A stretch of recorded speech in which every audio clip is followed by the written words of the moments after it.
Di balik seragam dan tanggung jawab besar seorang pemimpin, tersimpan kepedulian yang tulus untuk sesama. Kamis pagi, 22 Januari tahun 2026. Di sebuah sekolah sederhana di Kecamatan Muara Batu, hadir secercah harapan bagi seorang anak yang selama ini berjuang dalam keterbatasan. Kapolres Loksemawe, AKBP Dr. Ahzan, dengan penuh empati menyerahkan sebuah kursi roda baru kepada Adinda Alia Carolina, siswi SD Negeri 5 Muara Batu. Alia adalah seorang anak yatim yang sejak bayi harus menjalani hidup dengan kelumpuhan.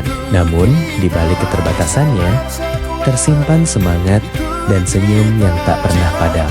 Penyerahan kursi roda ini bukan sekadar bantuan fisik, melainkan wujud nyata kehadiran Polri dalam memberikan harapan, menguatkan langkah, dan mengangkat mimpi seorang anak bangsa. Runtuhkan jalanku, kan ku temukan jalannya.